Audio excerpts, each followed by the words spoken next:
தமிழ்நாட்டில் திமுக, அதிமுக என்ற மாபெரும் கட்சிகள் மாறி மாறி வெற்றி தோல்வியை சந்திப்பது வழக்கமான ஒன்றுதான். அதிமுக தோல்வியடைந்து விட்டால் சைலண்ட் மோடுக்கு போய்விடும்.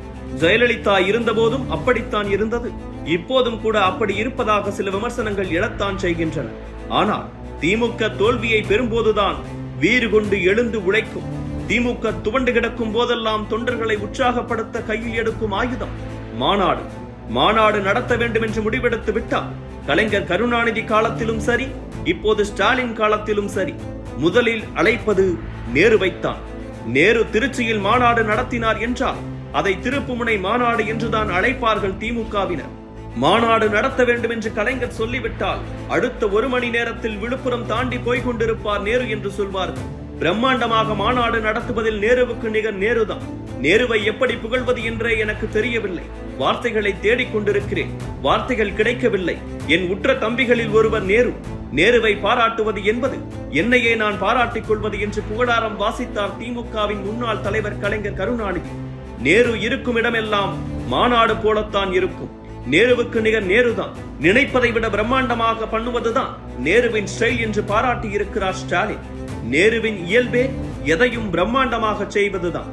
திருச்சி மாவட்டம் புள்ளம்பாடியை அடுத்த காணக்கிளியநல்லூர் ஊராட்சியைச் சேர்ந்தவர் விவசாயி நாராயணசாமி. இவரது மனைவி தனலட்சுமி அம்மா. நாராயணசாமி ஒரு விவசாயி. லால்குடியை சுற்றி நூற்றுக்கணக்கான ஏக்கரில் வயல்கள், தென்னந்தோப்பு என்று மிகவும் வசதியாக வாழ்ந்து வந்த ஜமீன் விவசாயி. நாராயணசாமி தீவிரமான காங்கிரஸ்காரர். இதனால் இவர்களது மூத்த மகனுக்கு நேரு என்றே பெயர் வைத்தார். மகளுக்கு பெயர் காந்தி. செல்வந்தரின் பிள்ளையான நேரு ஒரு புல்லட் பிரியன். சாலையே இல்லாமல் இருந்த போதும் கூட சிறு வயதிலேயே புல்லட் ஓட்டுவாராம். என்னதான் ஜமீன் வீட்டு பிள்ளையாக இருந்தாலும் பிறருக்கு உதவும் குணம் அடிப்படையிலேயே இருந்திருக்கிறது நேருவுக்கு. அவரது புல்லட்டில் சமயங்களில் 5 பேரை கூட அழைத்துச் செல்வாராம். தனது புல்லட்டில் வேலைக்கு செல்லும் மக்களுக்கு லிப்ட் கொடுப்பதை வாடிக்கையாகவே வைத்திருக்கிறார் நேரு. 1960களில் திமுக தமிழ்நாட்டில் வளர்ச்சியடைந்த போது காங்கிரஸில் இருந்த தீவிர திமுக ஆதரவாளராக மாறினார் நாராயணசாமி. ராஜீவ்காந்தி பாத யாத்திரையாக திருச்சி வந்தபோது அவரை வழிமறித்த நேரு, உங்களது தாத்தாவின் பெயரைத்தான் என் அப்பா எனக்கு வைத்திருக்கிறார். நான் என் செலவில் ஒரு தண்ணீர் தொட்டியை கட்டியிருக்கிறேன். அதை நீங்கள் தான் திறந்து வைக்க வேண்டும் என்று கேட்டிருக்கிறார். காங்கிரஸ்காரர்களே ராஜீவ்காந்தியிடம் பயப்படும் நிலையில் துணிச்சலாக கேட்டவர் நேரு. ராஜீவ்காந்தியும் திறந்து வைத்திருக்கிறார். அப்போது முதல்தான் நேருவின் மீது திமுகவினரின் கவனம் திரும்பி இருக்கிறது. உள்ளூர் திமுகவில் படிப்படியாக உயர்ந்திருக்கிறார். நேரு ஒன்றிய பெருந்தலைவராக இருந்தபோது திருச்சிக்கு நிர்வாகிகள் கூட்டத்திற்கு வந்த கலைஞர் கருணாநிதி அப்போதைய மாவட்ட செயலாளர் செல்வராஜிடம் நேருவை பற்றி கேட்டிருக்கிறார். அதன் பிறகுதான் அவரை பற்றி தெரிந்திருக்கிறது. 1977, 1980, 1984 சட்டமன்ற தேர்தல்களில் நேரு போட்டியிட கலைஞரிடம் வாய்ப்பு கேட்டிருக்கிறார். நீ சின்ன பையன், உனக்கு 20 வயதுதான் ஆகிறது, கட்சி வேலை செய், பின்னாளில் தருகிறேன் என்று கூறியிருக்கிறார் கலைஞர். 1986 ஒன்றிய சேர்மன் ஆனார் நேரு. அதன் பின்னர் சொன்னதை போலவே 1989 ஆண்டு நடைபெற்ற சட்டமன்ற தேர்தலில் வாய்ப்பு வழங்கி இருக்கிறார் கலைஞர். அந்த தேர்தலில் செல்வராஜுக்குத்தான் அமைச்சர் பதவி வழங்கி இருக்க வேண்டியது. ஆனால் அவர் தோல்வியடைந்ததால் நேருவுக்கு கிடைத்திருக்கிறது அவ்வாய்ப்பு. ஆனால் 1990 திமுக ஆட்சி கலைக்கப்பட்டது.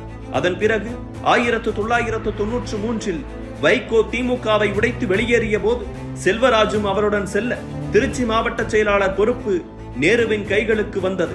1986 ஒன்றிய சேர்மனாக ஆரம்பித்து 2026 இப்போது வரை 40 ஆண்டுகளாக திமுகவுக்காக மட்டுமே உழைத்துக் கொண்டிருக்கிறார் நேரு. திருச்சி என்றாலே அது நேருதான். லால்குடியில் 4 முறை, திருச்சியில் 5 முறை போட்டியிட்டு 4 முறை தோல்வியை தழுவி இருக்கிறார் நேரு. மறைந்த முதலமைச்சர் ஜெயலலிதாவுக்கு நேரு என்றாலே ஆகாது. அவர் மீது வழக்குகளாக பொழிந்திருக்கிறார். 2011 நேரு படுதோல்வி அடைந்தார். இடைத்தேர்தலிலும் கூட தோல்வி. ஆட்சி பொறுப்பேற்ற ஜெயலலிதா நேரு மீது நில அபகரிப்பு வழக்கு பதிவு செய்து சிறையில் அடைத்தார். பெயில் வாங்கி வெளியே வந்தார் நேரு. தமிழ்நாட்டின் எதிர்காலமே என்று ஸ்டாலினுக்கு பேனர் அடித்ததற்காக அனுமதியின்றி பேனர் வைத்ததாக கூறி 22 வழக்குகளை நேரு மீது போட்டவர் ஜெயலலிதா. மாநாடுகளை பிரம்மாண்டமாக நடத்துவதால் அவருக்கு நண்பர்கள் என்று ஒரு வட்டாரமும் கிடையாது. கலைஞர் இருந்தவரை கலைஞர், இப்போது ஸ்டாலின். இதுதான் அவரது வட்டாரம். கலைஞர் நேருவை தம்பி என்றுதான் அழைப்பார். கலைஞருக்காக திருச்சியில் அறிவாலயம் கட்டினார் நேரு. நீங்கள் கவலைப்படாதீர்கள், நாங்கள் இருக்கிறோம் உங்களுக்கு என்று அரவணைத்தார் ஸ்டாலின். ஸ்டாலின் கிழித்த கோட்டை தாண்ட மாட்டார் நேரு. இதுதான் அவரது பதில் விசுவாசம். 24 மணி நேரமும் அரசியலை மட்டுமே சுவாசிக்கும் ஒரு மனிதர். எதை கேட்டாலும் தொகுதிக்காக நிறைவேற்றி கொடுப்பவர் நேரு. அதனால்தான் இப்போது வரை அவரை கொண்டாடுகின்றனர் திருச்சி மக்கள். 2021 சட்டமன்ற தேர்தலில் திருச்சியில் உள்ள 9 தொகுதிகளிலும் திமுகவை வெற்றி பெற வைத்திருக்கின்றனர்.